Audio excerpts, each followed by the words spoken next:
Hello and welcome. Thank you for joining me for this EMBAC 2020 presentation on university corporate partnerships. I thoroughly enjoyed being at EMBAC 2019 in Orlando last year, and though we wish we were all together in Scottsdale, Arizona, I'm hoping to bring a little bit of Pepperdine, Malibu to you. As you can see with my Zoom background, our beautiful Malibu campus. Also, what I hope that you glean today can be what we say a lot at Pepperdine, which is to make waves in business.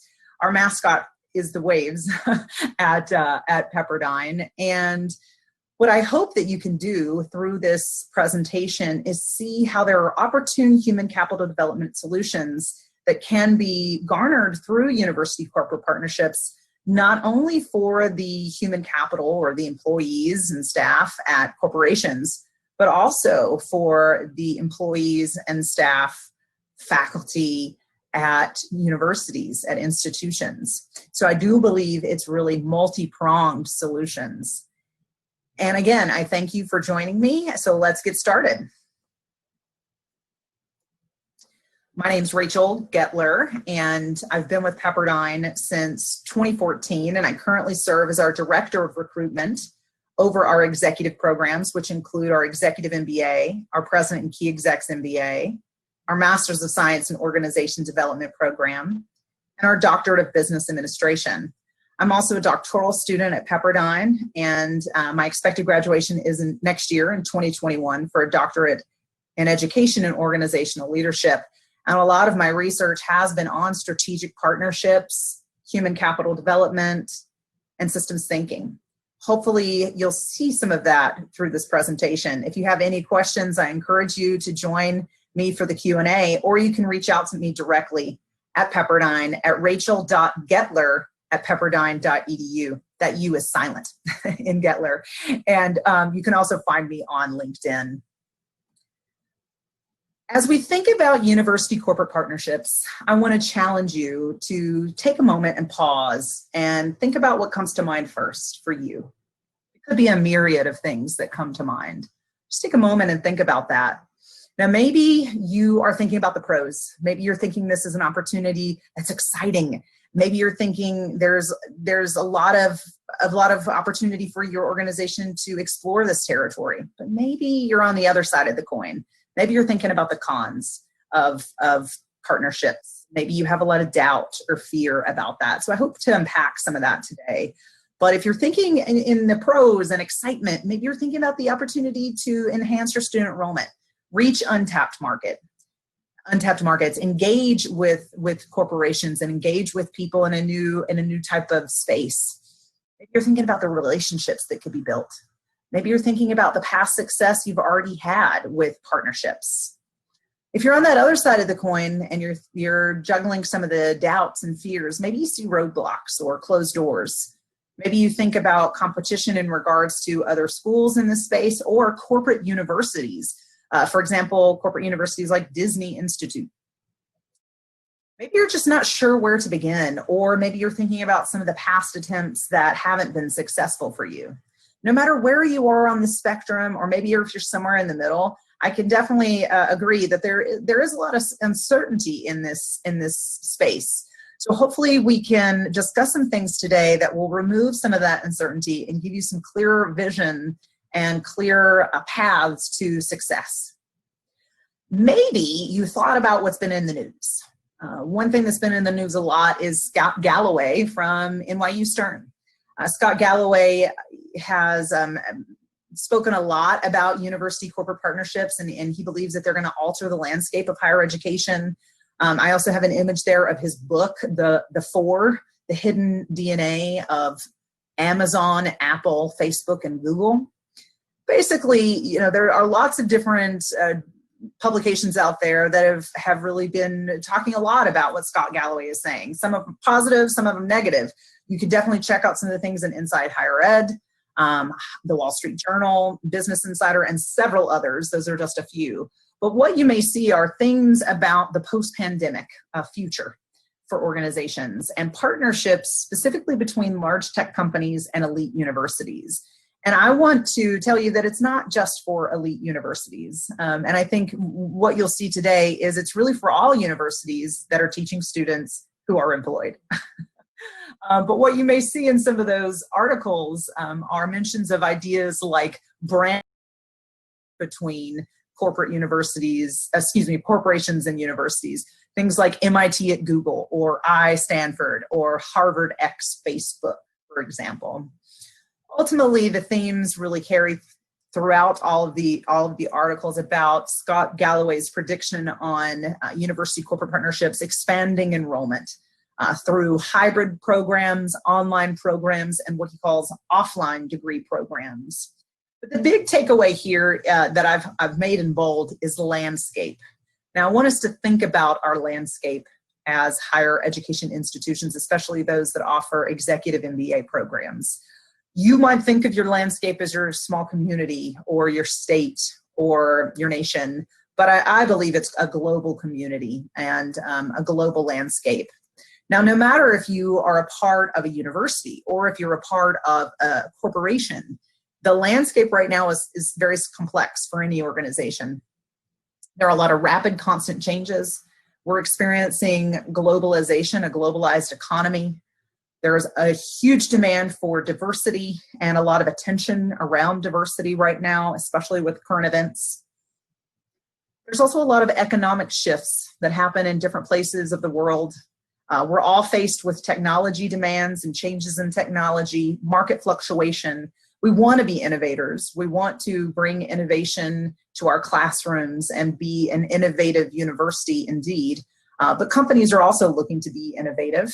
And we mentioned brand earlier when I was talking about Scott Galloway. So we also want to think about the brands that inspire us, the brands that are purposeful, the brands that we might want to align with, or the brands or companies that we're already serving, and we may not be thinking of them in this way. And this is a new way to think about them. We also want to think about our communication, how we're communicating our brand as a school and a university, and our mission that we're hoping to communicate, and how we communicate that mission. And are we being proactive in problem solving? Are we offering solutions to not only students, but also the business industry?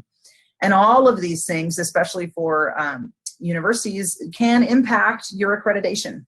So how innovative you are, how much up to snuff technology you might have. Now, no matter if you are a university or a corporation, one thing that will definitely help you be more successful, and something that's imperative in your work, is talent, attracting great talent, training great talent, engaging great talent, and enhancing that great talent.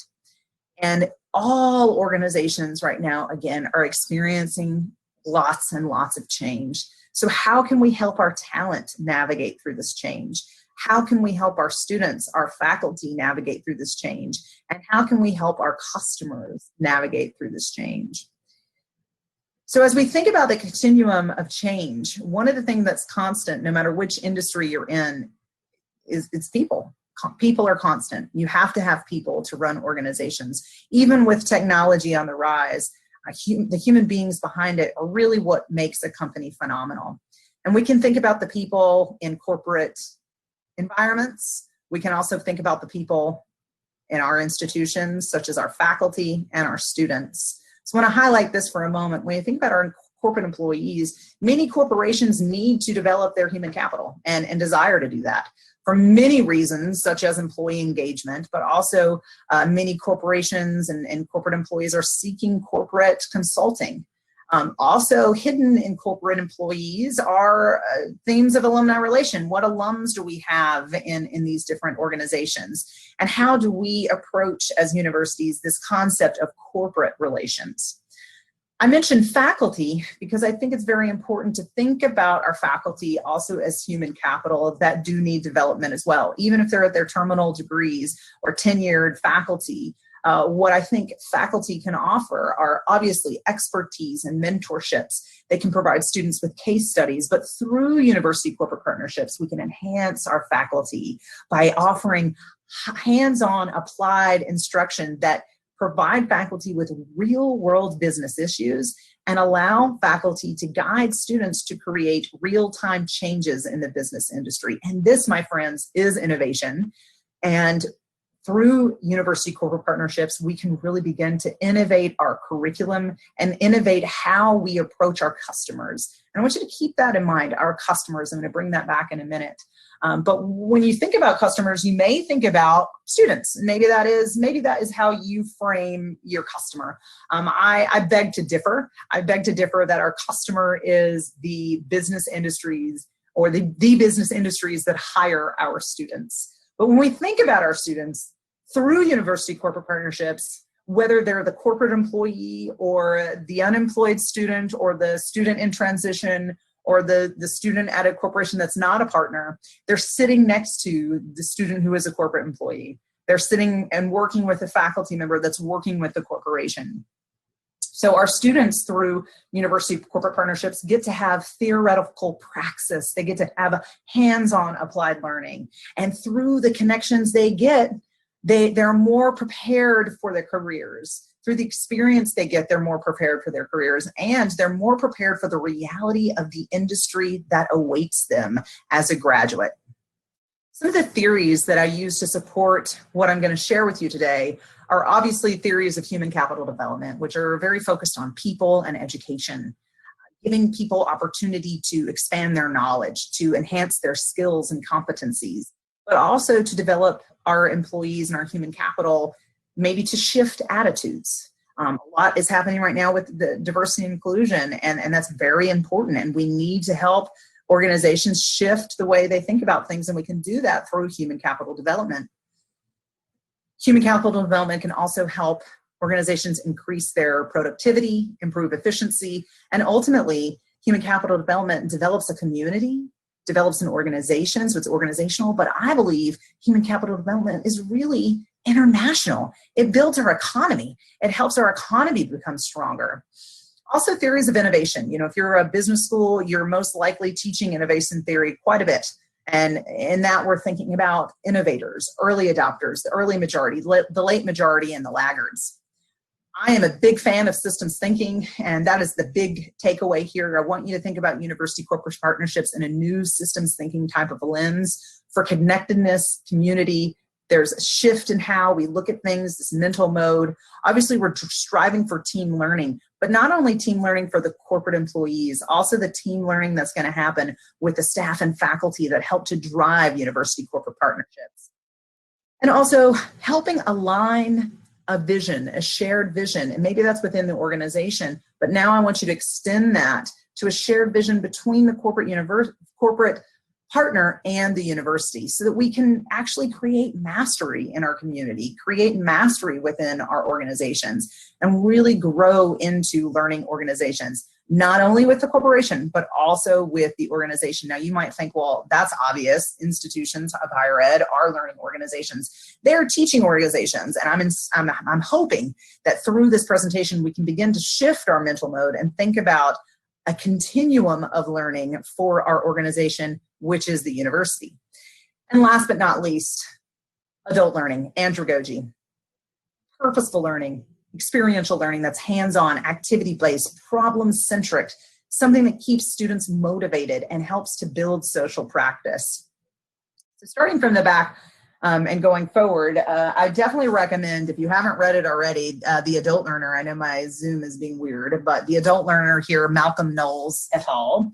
And what you can see here is what we need to do for our adult learners. And maybe that's approaching the corporation or working with our alumni to approach the corporation, if they're employed there, about the goals and purposes of learning. So we can really help individuals and situations grow and develop. So we can have that social and institutional growth. And with andragogy, there's some core principles, 6 principles here that Malcolm and other scholars have put together. And that is learners, and they need to have a need to know. Well, why do they need to know this? Why is it important? They need to be self-directed and autonomous so that they can really have a self-concept in their learning experience. And through university corporate partnerships, we can definitely create a need to know. And we can definitely help to drive learners to put themselves in the driver's seat of current day problems that companies are facing. And we can lean on our students and their prior experience. We also want our students to have a readiness to learn, and many corporate partners have that.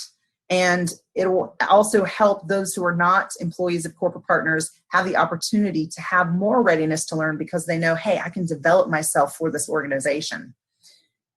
And students really need a motivation to learn. They really do. And problem-centric learning and orientation of learning as well. They will see the personal payoff when your university aligns with brands and different organizations. So hopefully you'll see that. Again, systems thinking, big fan of Peter Senge and others who talk about systems thinking learning. I mentioned our mental modes, and I hope that as institutions we can take away from this presentation our mental mode, how we really shape and frame the concepts of university corporate partnerships and how we approach them so that we can really drive team learning, reshape our vision so that we, again, have a shared vision that extends from the university to the corporation and back again and back again and back again so that we can truly have some personal mastery within our connections, within our classrooms, within our curriculum, within our learning outcomes so that we can drive learning organizations. And that would be learning organization corporations, but also learning organizations that are institutions so that our faculty are constantly learning. Our faculty are constantly exercising their expertise in real world modern day issues. I mentioned innovation theory. This is just a quick graphic. You've probably seen this a billion times, but I want you to ask yourself, where are you on this scale as an institution? Do you feel like you are an innovative institution that is really tapping this idea of university corporate partnerships? Are you an early adopter? Are you going to be a part of the early majority? Or are you going to be late to the game? Are you going to be late to the party? Are you going to be a late majority or a laggard? And maybe some of those fears and doubts are what's holding you back. So hopefully through what I share today, you'll have a new way of looking at how you want to approach university corporate partnerships. Now, human capital development, definitely a huge piece of this. I have a little word cloud of some of those words I shared earlier with the themes behind human capital development. But what I want to ask you now is, why is human capital development important for business schools? And you might think, well, that's what we do. We develop human capital. That's why it's important. Education. Why is it important for executive MBA programs? What does that frame look like? Well, what I'd like for you to think about is who are in your classrooms in executive MBA programs. What differentiates those students from your, say, full-time programs or maybe part-time programs or online programs? The executive MBA students are really the doorway to strong university corporate partnerships, because typically your executive MBA students are the ones that are CEOs. They are the decision makers. They are the ones that can open those doors that might seem closed right now. And often the faculty that teach in the executive MBA programs are the ones that have a lot of corporate experience, maybe do some corporate consulting. So I want to ask you to think about if you recognize in your mind right now any trends coming up. And what are those trends? And you might think, well, what does she mean? What kind of trends? How about your enrollment data?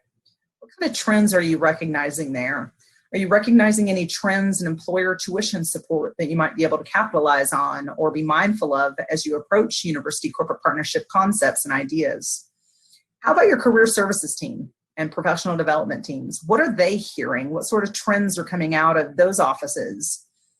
Things like, how are employer relations going? What employers are really reliant on your graduates and students? How about student relations? How are your students approaching career services? Are they asking for support for specific organizational momentum, progression in their career, specific organization targets where they'd like to work? What companies are offering your students internships and jobs? Also, let's look at alumni. What trends do you see there? Where are your alums working? Which alums are most engaged? How can you lean on those relationships as you embark upon concepts of university corporate partnerships? And also faculty. What faculty are already doing or have done consulting with different corporations? What faculty have long-lived careers in different organizations? How can we lean on our faculty expertise here and expand our faculty? Now, speaking of phenomenal faculty, I would be remiss not to mention someone who has influenced my life so much, Dr. Mark Allen. Big fan of this tiny little book, highly recommend it, very easy read. Aha Moments in Talent Management. And this is an image of Dr. Mark Allen speaking at the Human Capital Forum in Beijing in 2018. I think what's so important in his book, and the big key takeaway is really right there on page 1. People are our most valuable asset. How do companies behave? How do the corporations behave? How do our institutions behave? Are we treating our faculty and staff as if they're our most important asset? Are corporations and businesses treating their staff as if they're their most important asset? It is true that people are our most important asset, but how are we behaving? Are we investing in training and development? Again, not only for the corporation, but also for our staff and faculty. How are our tenured terminal degree faculty still in this continuum of learning? And how can they be? Well, through university corporate partnerships. And how can we demonstrate, not only to our faculty, but also to our corporations, the return on investment in embarking on these journeys? Because these journeys will drive very specific business results and give us credibility. Another really awesome book by Dr. Mark Allen, who I should mention, he teaches at Pepperdine University in 3 of our 5 colleges. So he is a professor at the Grazie Dio Business School. He is also a professor at our Seaver Undergraduate College, and he's also a professor at our Graduate School of Education and Psychology. And he has done a lot of great work to help us develop university corporate partnerships with big companies. This is a great book on the Corporate University Handbook, which is really more those big corporations that have internal corporations. But what I think, internal institutions or internal universities, like, for example, here, Motorola, Toyota, maybe Disney, for example. Another book that I don't have a photo of, but I do have the book, which hopefully you can see it here. It's zooming me out because of my background. Oh, there we go. This is The Next Generation for Corporate Universities, also by Dr. Mark Allen. A lot of his scholarly research and books will help give you some insights. And I want to just give a 2-part quote here from this book, The Corporate University Handbook. And Dr. Mark Allen says here, as universities and their professors work with corporate partners, corporate counterparts over a period of time, they become familiar with the company and its industry. Remember, these are long-term strategic alliances, not just 1 or 2 customized programs. Here's the big takeaway. Also, the long-term strategic alliances, keep that in your mind, but then listen to this paragraph or sentence. The corporate partner benefits from having a faculty, I misquote there, for having faculty that teach about the company's specific issues and may bring their expertise to the company through consulting engagements as well. Here's the big takeaway. While the faculty benefit from being able to incorporate greater industry knowledge into their teaching and research.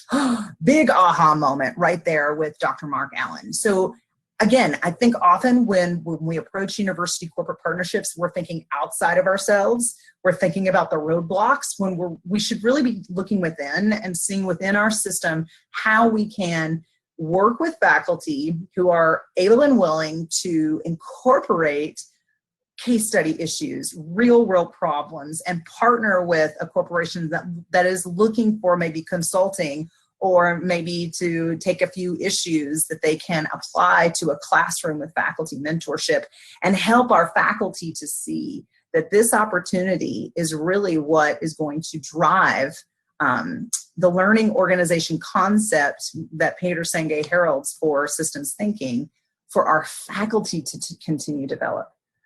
Our faculty to expand their knowledge and continue to learn. So with that, now what? I want you to think about your organization. This is just an example. I'm sure I have forgotten one department or another, but we think about our university. We think about our business school. We think about marketing, recruitment, financial aid, student accounts, programs, faculty, student services, career services, alumni relations, advancement or development, and I'm sure there are many more parts of the organization. What I want you to dare to do is to extend the way you think of your organizational structure to include your customer. What is your customer? Who is your customer? Well, our system and our purpose and our customer are aligned, and our customer is our planet. You know, here at Pepperdine University at the Grazie Dio Business School, we have been saying a lot. We want to develop leaders who are not just leading in the world, but leaders who are best for the world, who drive corporate strategy with an ethical lens. And when we think about that and we think about our customer, who is not necessarily the student is a part of the customer journey, but ultimately our customer is the business that hires our students. So how can we better serve our customer? How can we better serve our customer? The answer is through university corporate partnerships, by aligning our university mission and brand with the needs of the businesses that hire our students, or that we hope will hire our students. So I want you to think about this multi-pronged approach and think about your current system. Maybe you're thinking about this organizational structure. How can you expand your thinking, shift your mental mode around your organizational structure to include the world around you, your local community, the greater community at large, your state, your nation, and your globe? How can we consider our faculty, our students, and our alumni in this equation? We need to lean on the faculty who are ready to embark on these journeys, who are ready to be innovative. We need to lean on the faculty that have experience with different corporations, that have consulting experience, that corporations are going to feel confident in entrusting their issues and maybe trade secrets with. We need to think about our students. What do our students want? Where do they want to work? Why are they going through our programs? What are they trying to transition into?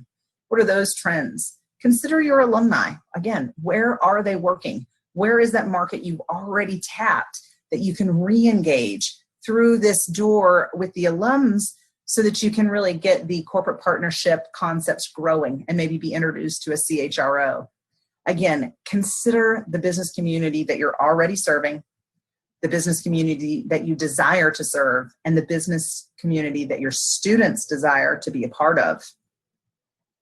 Now, I would be remiss if I did this entire presentation and didn't mention two people at Pepperdine Grazie Dio that are doing phenomenal work in our corporate space. Director Sean Herrera and Assistant Director Andrew Thomas.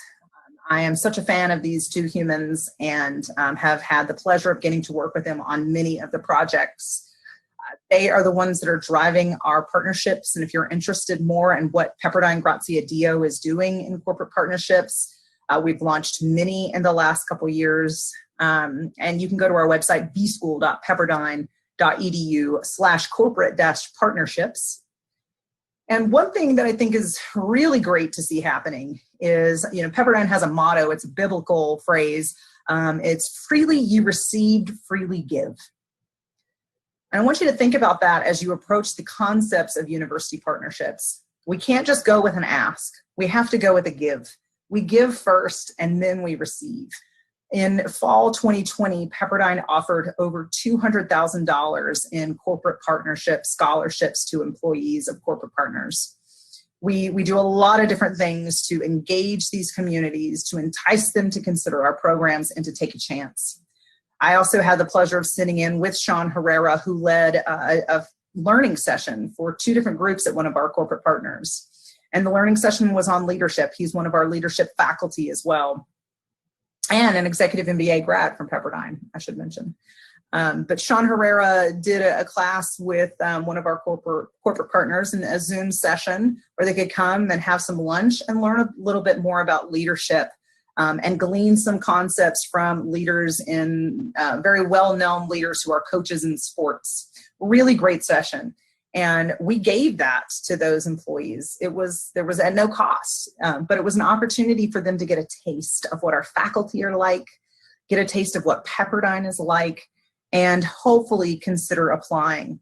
We've done lots of different scholarships and opportunities for our corporate partners to take that chance. And we also look at the whole package our corporate partner might be offering. For example, if our corporate partner, as I mentioned earlier, has a trend in giving, if they already give to employer tuition support to support their employees in their educational and development endeavors. And I just want to applaud the great work that Andrew Thomas and Sean Herrera have done with our corporate partners and are continuing to do. And if anything I've said here is exciting for you, or if you want to learn more, definitely check out our website. Feel free to reach out to me or Andrew or Sean. I want to just show a quick image of some of the great fun that Andrew, Sean, and I have had. We have been able to, you see here the gentleman with the Coca-Cola. He's an employee of Reyes Coca-Cola Bottling, the largest beverage supplier in Southern California. And we were so blessed to be able to offer him $52,000 and change in scholarships. He's enrolled right now in our Executive MBA program, and we're so thrilled about that. Below, you'll see that was last year. We did in our 50th celebration of the 50th anniversary of the business school, the Grazie Dio Business School. We gave a $50,000 scholarship to an employee at one of our corporate partners, and it's just been phenomenal to see these young people grow and develop and have special opportunities as a corporate partner. It was such an honor. One of the pictures over to the side here of us on a stage was actually at the Grammy Museum in downtown LA with AEG. And that partnership has been phenomenal. We actually have a classroom at the Staples Center. And you can see I'm arm in arm with a woman who is the head of HR, the director of HR, and next to her is the vice president of employee engagement, both Pepperdine MBA alums. So again, look into your network. Who's already graduated? What are they doing? And how can you leverage that connection and relationships so that you can embark on opportunities to develop human capital, not only at business schools, not only at businesses, but also at the business school that is delivering the education. Again, think about your faculty. Ask yourself the question of who is the right faculty member to really drive this? Who is the right faculty member to take on any issues that a corporation might be looking to solve? Talk to your career services team. What are the trends? What are you hearing? Talk to your recruitment and admission team. What are the trends you're seeing there? Talk to your financial aid team and student accounts team. What companies are giving a lot of tuition support and sending their students, their employees to be students at your organization? I thank you. I hope that in the future we can be together in person. It was such a delight to speak with you today. And I hope if you're ever in Malibu, you get to drive by our beautiful campus off the PCH and experience some of the higher ground that Pepperdine heralds. We are so excited that you joined me today, and hopefully you gleaned some new ideas to reframe how you think about university corporate partnerships, because it's truly not for just the elite universities. Any university that has students in the classroom and faculty in the classroom, whether that's virtual or in a brick and mortar classroom, you have opportunity. All you need to do is connect the dots and expand the way you think of your system. Thanks again.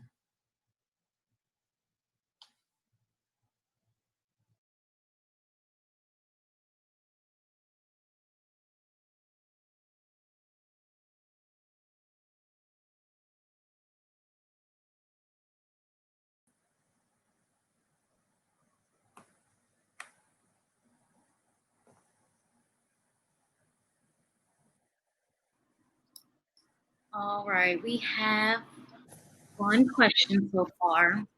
And Terry asks, she says, nice presentation. How do you determine the amount to give in scholarship? I would say you need to really look within again and look at each budget for your school and also the different partnerships that you are working with. If a company gives, 5250, as most companies do, factor that into your equation. If they're giving $10,000 a year, if they're giving at different tiers based in seniority, those types of things would be a part of your equation when you're looking at how much you want to give.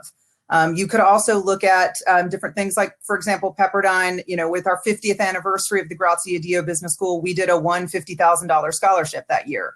And then in subsequent years or terms, we've done other things, depending on our budgets, depending on how we might want to leverage it on social media or attract those different partners. So it all depends. And I think it's unique for the institution and for the partner.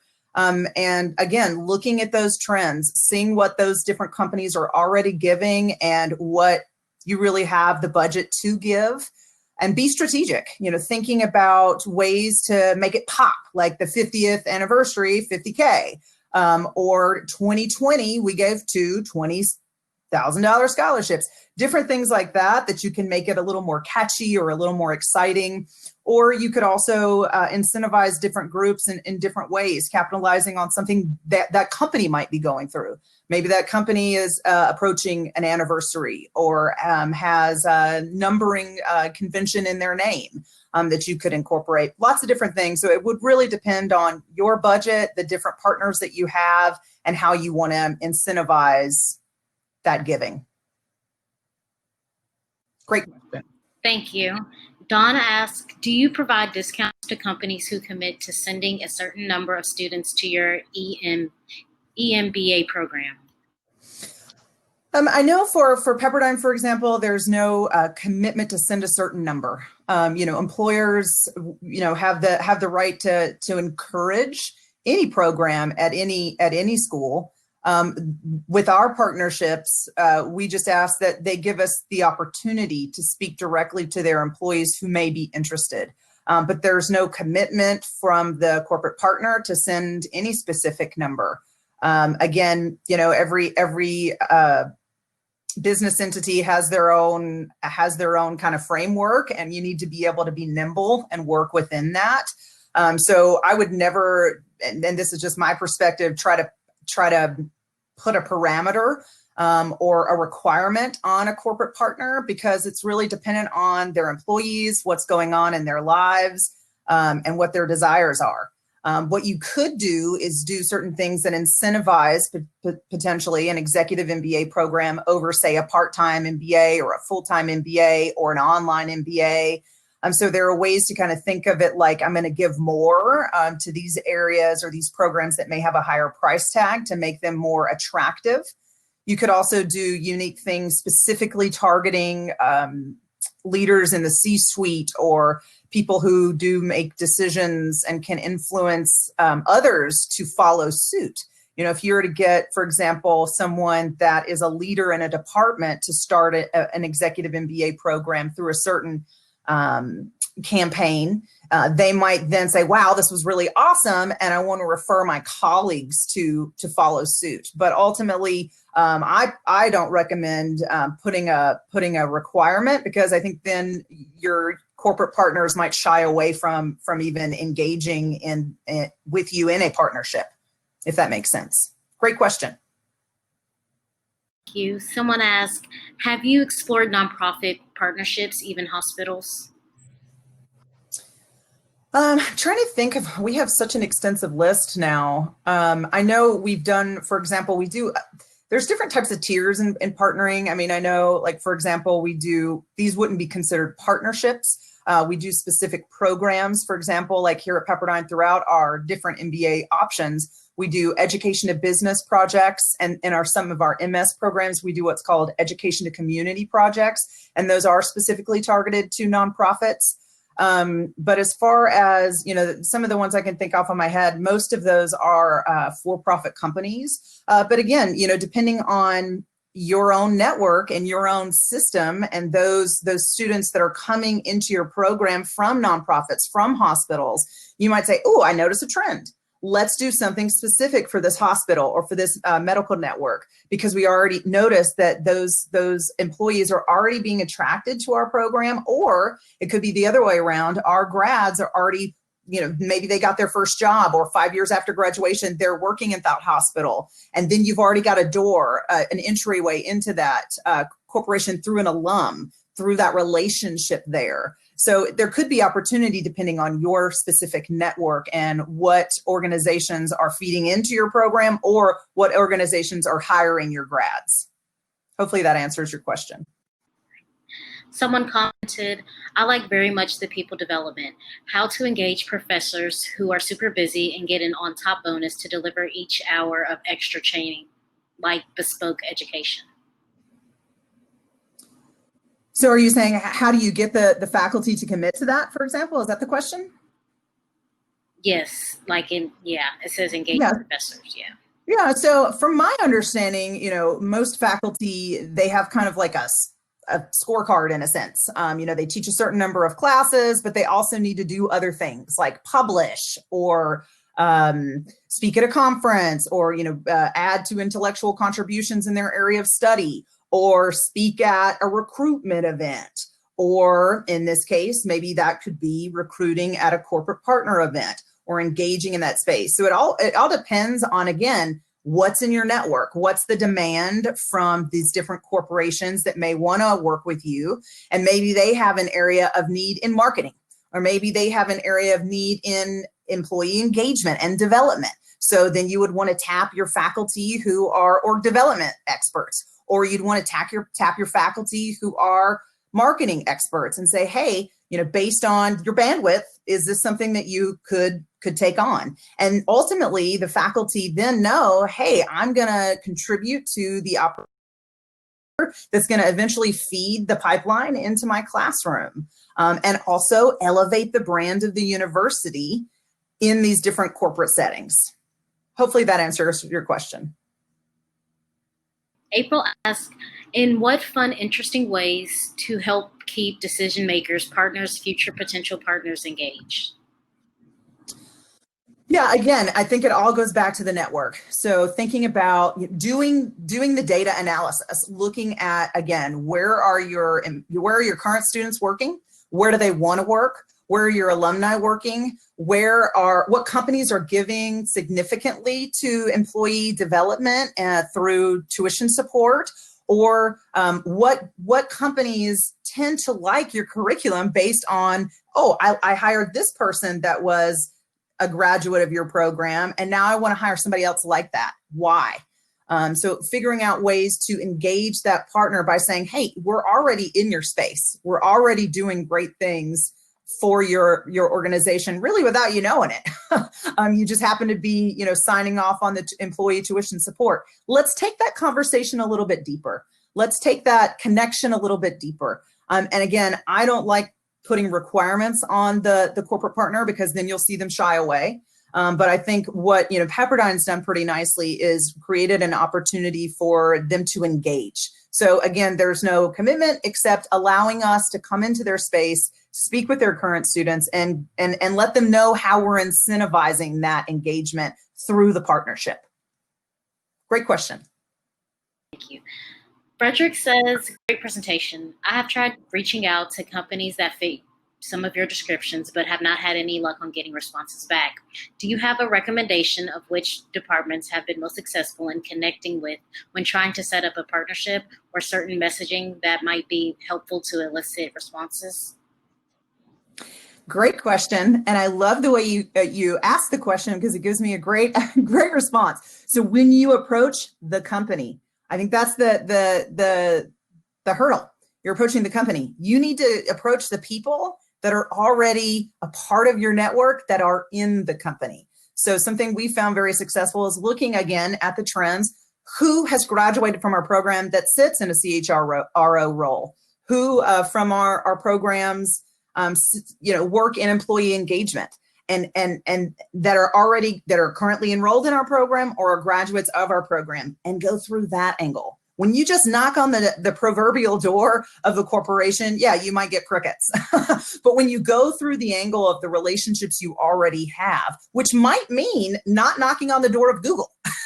It might mean knocking on the door of a smaller organization that's right in your network, that's right in your playground, that's already feeding into your university, and saying, hey, in the last year, you've already sent 10 people to our program. Or over the last 5 years, we've noticed a graduating number of 25 people from this organization. We'd like to bring that partnership deeper, or bring that collaboration deeper through a partnership.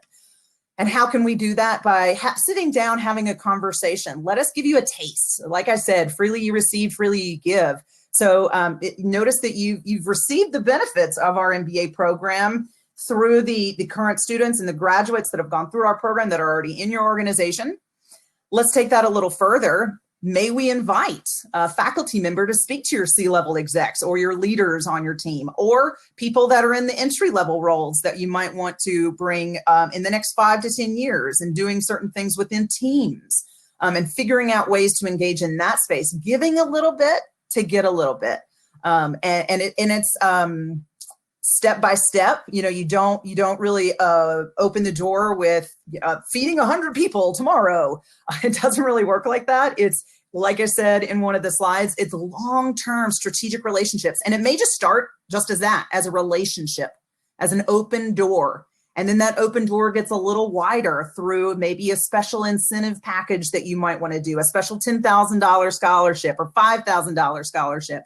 You can do other things to just, again, open the door just a little bit wider for these corporate partners to say, hey, I want to look at this university, and I want to just recommend that you, as you look at your options, employee, you may want to consider this university or that university, but we recommend considering this university because they're doing certain things that are incentivizing you to consider them. Hopefully that makes sense. Again, thinking of it as going through your current network that you already have and seeing what sort of trends are there that you can capitalize on. And through those current people that are already in your network, you already have the relationship. Engage with them from your alumni relations, from your current student population, and see what is possible. Ask the question instead of going to the CEO every time. Go through those people that are already in the network and see if they can go to the CEO for you to make that relationship and bridge the relationship. So it's not just 1 or 2 students who've gone through the program that happen to be a part of that corporation, but that group going together and saying, hey, we really enjoyed our executive MBA experience at, say, Pepperdine, and we feel like other people in our department and across the corporation wide could benefit and learn from what we experienced. And we want to encourage the CEO or the leadership team of the organization to consider some partnership and bridging, again, without a requirement except for access to share, access to tell a little bit about why choose this program. And at the same time, you can then leverage those relationships. Let me have a testimony from one of our grads who happens to be in the HR department, and what he or she learned and gleaned from the program, and how they've been able to apply that and do certain things that have built our organization. Or maybe it's a managing partner of a big production house, for example, like a factory, like a Pepperdine Coca-Cola Reyes. One of the people that we gave a big partnership to is a manager of one of the big bottling plants. And then we can leverage his story. We can share how he was able to, from the first day in class, in that org behavior class, or maybe in the quantitative analysis class, start to use those learnings. Not even a grad yet. How is he using those learnings? And why should others follow suit? Hopefully that answers your question. Says, thank you, very helpful. My pleasure, thank you. Ronald asks, do you see schools offering tuition discounts to university partner employees across the board, regardless of degree being pursued? If so, what is a good discount?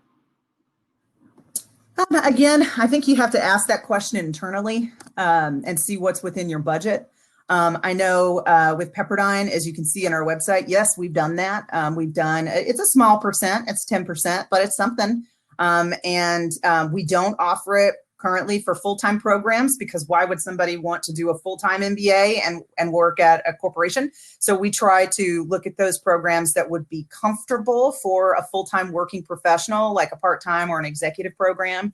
And then from there, you can begin to customize, what are those areas you really want to drive interest to? If you do maybe a little bit here and a lot in your executive, you may ultimately yield more tuition dollars by being strategic in how you how you do that. And you can always recalibrate, every term. Okay, maybe we gave away the farm last time. Now we need to recalibrate and think about, okay, now we've set the stage. We've got a few people in, and how can we recalibrate it every term? And then that gives you opportunity to kind of launch. What are we talking about? What's happening for the spring term? What's happening next fall? What's happening if you have a summer term?